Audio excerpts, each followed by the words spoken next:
What does the U.S. Constitution have to do with my Tuesday? What does corporate constitutional rights have to do with me trying to define what my food system looks like in my community?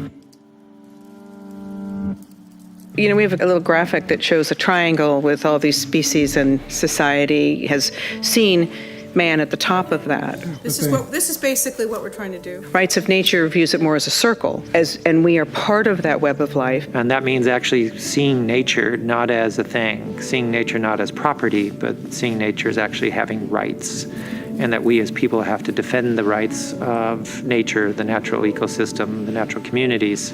I think what moved me into a place of activism was through a climate walk. Something happens, there's a moment, there's an experience, there's a culmination of things, and you arrive on the other side. Because we were on this climate walk going to Washington, D.C., people thought we had some kind of power. So they'd come to us and they wrote on cards what they wanted the government to do. When we got to Washington, D.C., no one cared about us at all. But it was sort of like we were the Wizard of Oz. But I think there is this sort of transformation that happens and realization that happens that not only can there be a different way, but there has to be a different way. So I realized through that walk I had a responsibility to those stories. So I started following CELDF and community rights, and then started learning more and more about rights of nature. I think people's sense of things changes when they understand really what they're up against. It's almost a liberation that takes place. I thought, oh, okay, if we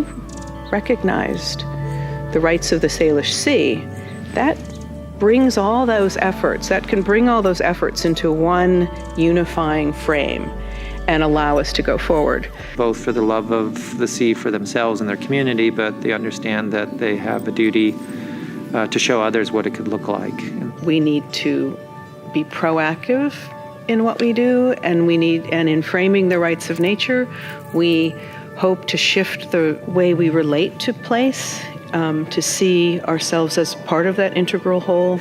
Understanding that the legal framework we have today is not only insufficient, but in part responsible for the undermining of the health of the ecosystem, whether you're talking about the orca, the salmon, the ocean acidification, the other aspects of climate change.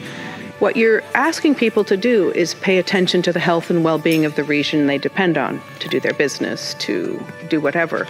So I think you can hope there's common ground around the issue of the health and well-being of this place. This idea of changing the dynamics of government itself in the sense of the relationship between state and federal governments to the local is palpable almost now, where even just a few years ago it seemed so far off. So they are leading the charge here in this region of the state of Washington to change that dynamic. When we see ourselves as part of the web of life, we would be much more careful about how we impact that web, because the harms we create relate to us and impact our own ability to survive and thrive. They certainly will impact our grandchildren's.